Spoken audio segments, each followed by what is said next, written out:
Genesis chapter 5, and we are going to read verses 21 to 24. And Enoch lived 65 years and begat Methuselah. And Enoch walked with God after he begat Methuselah 300 years and begat sons and daughters. And all the days of Enoch were 335 years, and Enoch walked with God, and it was not, for God took him. Let's look at Hebrews chapter 11 verse 5. By faith Enoch was translated that he should not see death, and was not found, because God had translated him. And before his translation, he has this testimony that he pleased God. So these two texts we have read actually focus on two facts concerning Enoch. Number one, we look at the fact that Enoch walked with God, or Enoch pleased God. That is the first fact. The second fact is that God took him, or the fact that Enoch was translated. Now, at the moment, we are looking at the first fact of his life, the walk of Enoch with God, the walk of Enoch that was pleasing unto God. When you look at Hebrews chapter 11, let's look at that first. Look at how many times it says translated or translation. By faith, Enoch was translated that should not see that he was not found, because God has translated him, and before his translation, he had this testimony. The focus was the translation of Enoch, while Enoch praising God was presented as a tag-on to that. Why was this the case in Hebrews chapter 11? Because when we go back to Genesis, we'll see that it is reversed. In Hebrews chapter 11, what we see here is the life of Enoch is presented in comparison to other men and women of faith all down history. And you will see that in each one of those companies, they were telling us what their faith achieved. In the case of Enoch, because of his faith, he was translated, because he pleased the Lord. So that was why the focus in Hebrews chapter 11 was on the translation. It was because of the context. But we will see the opposite in Genesis chapter 5. So what you will see is that the main focus was his work with God. The fact that Enoch walked with God. The fact that Enoch's work was pleasing unto God. And then God taking him was presented as a tag along, which was the opposite of what we saw in Hebrews chapter 11. Why? You know the reason why. Why is because here in Genesis chapter 5, the life of Enoch was presented as a contrast to his contemporary. Now, this takes us back to an important lesson we learned previously. That is why I mentioned this.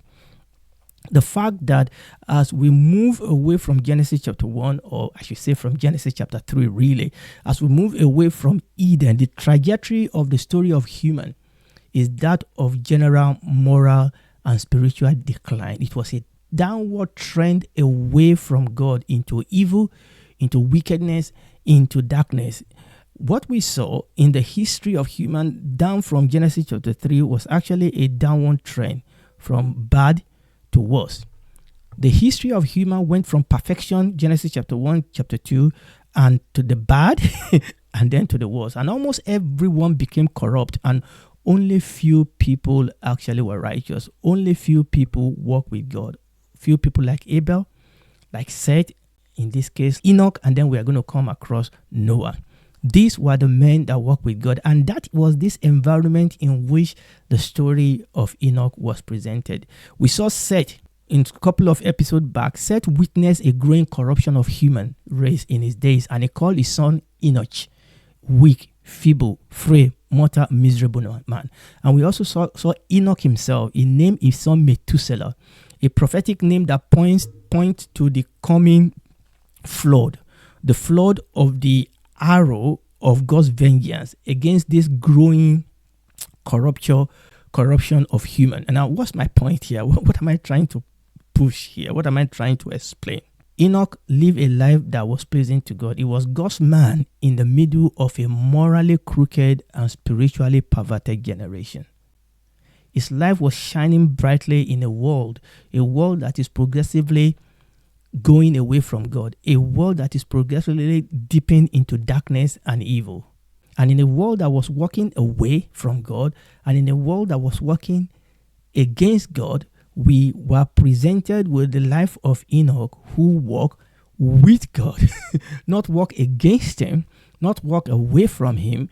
Suddenly we encounter this man who walked with God. And to walk with God is to acknowledge God to be God. Enoch lived in a world, and you remember all those things we went to talk about when we were looking at Genesis chapter 4, I believe verse 26, because in those days, people begin to profane the name of God. That was why, digging in and understanding that verse was really, really important. In a world that was moving away from God, in a world that was against God, in a world that will not allow God to be God, Enoch walked with God. He acknowledged God to be God. He sought God as God, and he obeyed God as God, and he walked with God as God. Now, it is important for us to see this today because Enoch is a type of the church. Now, this is the lesson here. His time mirrors our time. We are living in the middle of a crooked and perverse generation. We are living in the middle of a world that is moving away from God, a world that is against God, and a world that will finally produce the Antichrist. Remember, the Antichrist is not just against Christ, he wants to replace him. That is the world in which we are living. The Bible says darkness covers the whole world. Thick darkness the people, but the light of God shall arise on us. So the time of Enoch actually mirrors our time. And consequently, his life is a message to the church. His life is a message to the church. Let's read Philippians chapter 2. And I'm very, very sure this verse will have been ringing in your ear as I was talking about Enoch. Philippians chapter 2, verses 14 to 16. Do all things without murmuring and disputing, that you may be blameless and harmless, the sons of God, without rebuke in the midst of a crooked and perverse nation, among whom you shine as light in the world, holding forth the word of life, that I may rejoice in the day of Christ, that I have not run in vain, neither labor in vain. Did you see how that parallel what we were reading in the life of Enoch? Enoch was God's man. Enoch was God's man in that generation. We could say that he was a type of a son of God, that we as believers, we are the church, we are sons of God, but we are in the middle of a crooked and perverse nation. But just like Enoch, the Bible says that we are to shine as light in the middle of that world. And the way to do that is to hold forth the word of life. 1 John chapter 5, verse 19. And we know that we are of God, just like Enoch was of God. And the whole world lieth in wickedness. The whole world lieth in wickedness. So the church, like Enoch, is living in this middle of the world that hates God with a passion. We are living in a world today that hates God with passion. And like Enoch, the focus and the passion of the church is to walk with God, to be pleasing unto him. Now, this is what makes the church, not our jingle, not our label. What separates Enoch from that generation is the fact that he walked with God, he was pleasing unto God. And that is what is going to separate the church from our surrounding. The passion of the church must be to walk with God and to pleasing unto him. And this is the church that we saw in John chapter 17, verses 14 to 17, when the Bible says, is a group of people in the world, but not of the world. That's the church. Philippians chapter 2, verse 16 that we read is a church that is holding forth the word of life. That is the church. Ephesians chapter 5, verses 25 to 27, the Bible says that it's a glorious church, not having spot or wrinkle. Matthew chapter 5, verses 13 to 16 says it's a church that is a salt of the earth and a light of the world. And Matthew chapter 6, verse 33 says that it's a church that is seeking for the kingdom of God and his righteousness. And we can go on and use other scripture. This is the defining character of the church. A people that worship God as God. A people that acknowledge God as God. What is that about? That is the kingdom. The kingdom of God is where God is king, where Jesus is king, and his dominion reigns. I will say that again. This is the defining character of the church. A people that worship God as God and honor his name and live their life just like Enoch to please him. A group of people is not a church if it is anything less than the church. A group of people is not the church if it is anything less than what we have just seen. We are not the church just because we have the label we tag on ourselves, the label we tag on our group or our building or activity or because of the name by which we are registered with the government. No, that is not the church. The church is what we have seen. The church is what Enoch has illustrated for us. The Bible says that Enoch walked with God. He did not walk against God. He did not argue with God. He did not challenge.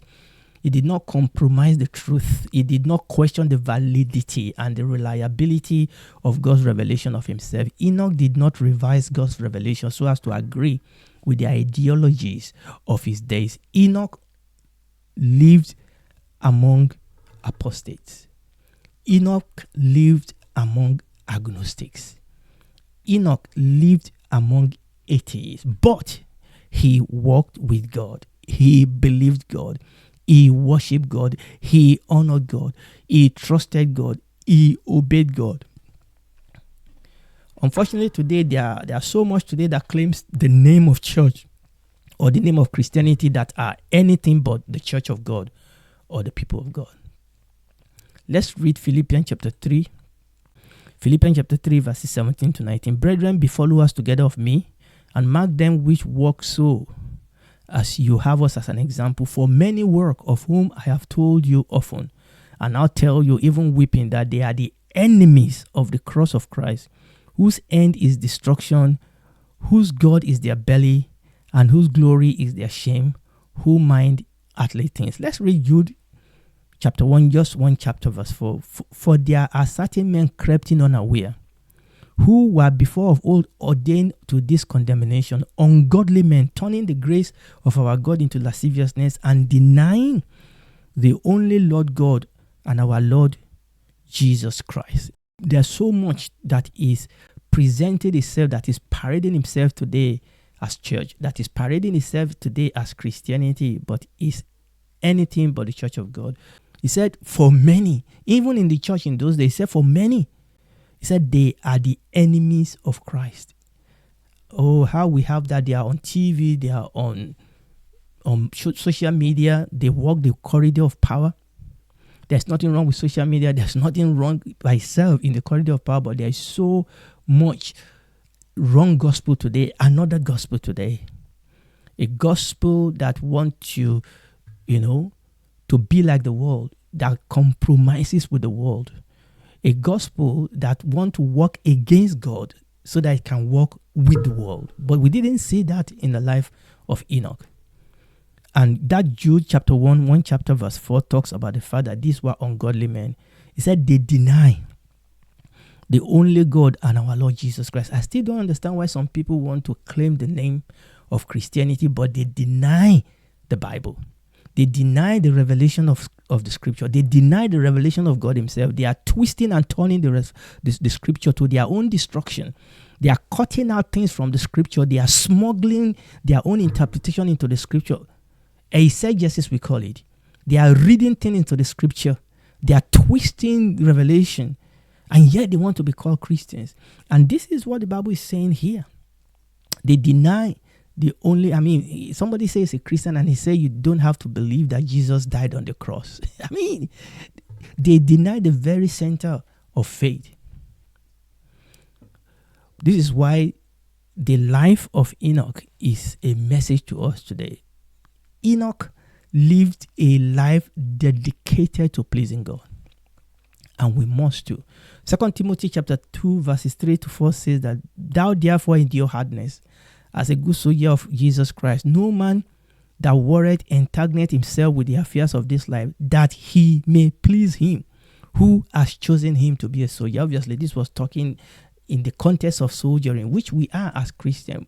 But this is the character, this is the attitude that we saw in the life of Enoch. He did everything so that he may please him. Enoch did not please himself.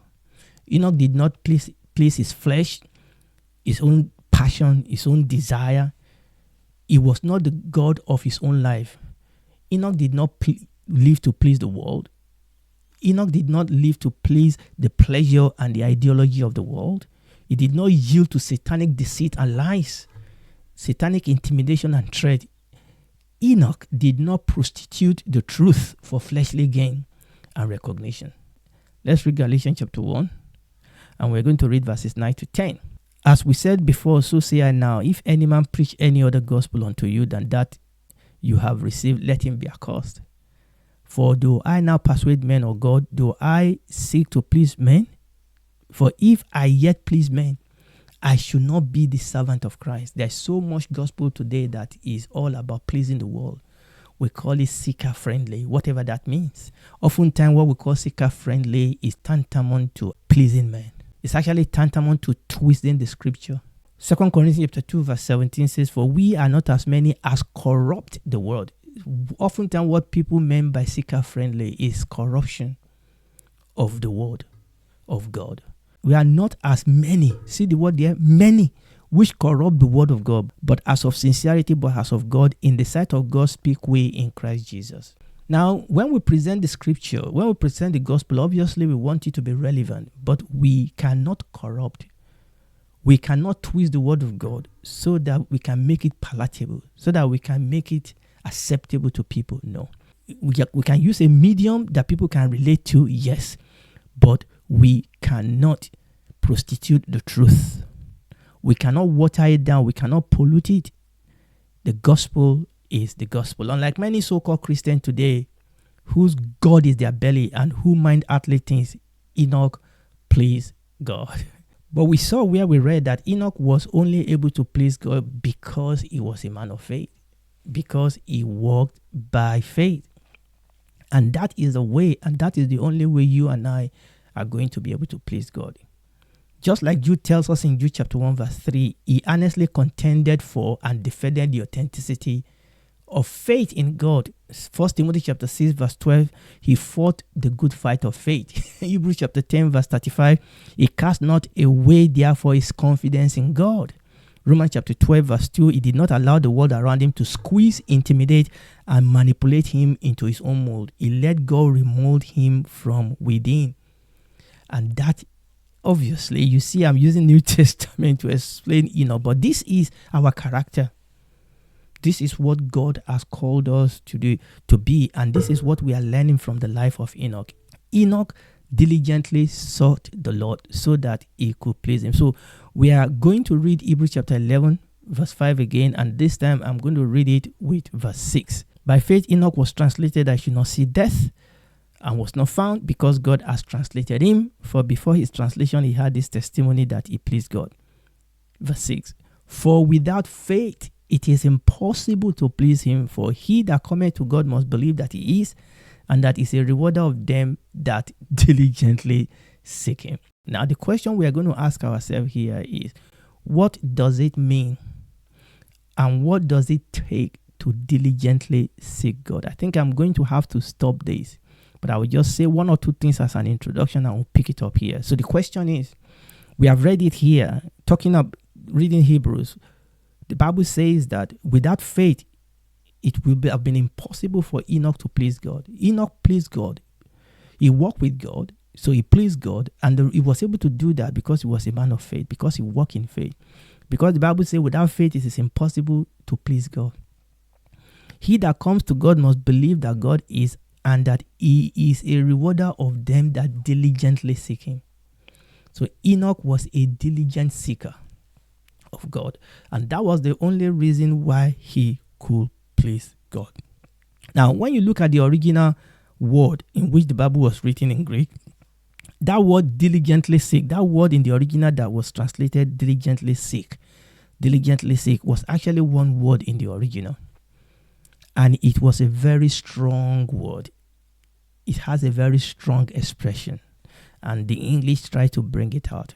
Amplified Classic put it this way: those who earnestly and diligently seek him out. Those who earnestly and diligently seek him out. The Expanded Bible put it this way: those who truly want to find, earnestly, sincerely seek him. Those who truly want to find him, and they sincerely and honestly seek him. So the original word that we translated into English as diligently seek involves a sense of craving, a sense of striving to seek after in order to find someone who will not take no for an answer. And that's the sense that, now I'm going to stop there. I'm going to pick it up here by the grace of God. We are looking at Enoch, but actually we are looking at us, because Enoch's life is a message to us. The environment in which we live mirrors our own environment, and Enoch is actually a type of the church, and his life is a message to us. The Bible says that all those things were written for our example, upon whom the end of time has come. Enoch walked with God. Enoch pleased God. He was able to do that because he diligently sought the Lord, and he walked in faith, and therefore he was able to please God. And we are seeing here that he was a man that was craving after, that was striving after God. He was a man, and we must be men and women like this, that will seek God in order to find him, not because we want to go to church and mark a register, not because we want to go to a social gathering. I'm not doing this. You are not doing this because you just want to, while away some minutes, or you just want to, just get some little things here and there. No. To diligently seek God. And these are the people that we find in the Bible tell us. To diligently seek God is a craving, is a striving, is a seeking after God in order to find him, someone who will not take no for an answer. And that was the character, enduring character, that set Enoch apart from his contemporary. And this is what is going to set the church apart from our contemporary. And if you are listening to me tonight and you've not given your life to Christ, I want you to know that there is no other name given among men whereby we can be saved. Okay? God loves us, and that is why the Lord Jesus Christ came to die for us, because that is the only way. And now, if you will believe, if you will come to him and say, I'm a sinner, I need a savior, save me, he will save you. And then you will become a daughter, a son of God, and you become a member of his family, a citizen of his kingdom, and he will begin to work with you. You begin to grow in grace, in the knowledge of God, and then you begin to experience his peace, his love, his joy. You begin to manifest his power and his glory. You become a light and a salt in the earth, and you'll be blessed so that you can be a blessing unto others. And then when this is all over, you and I will spend eternity with him in new heaven and new earth. Do it right now.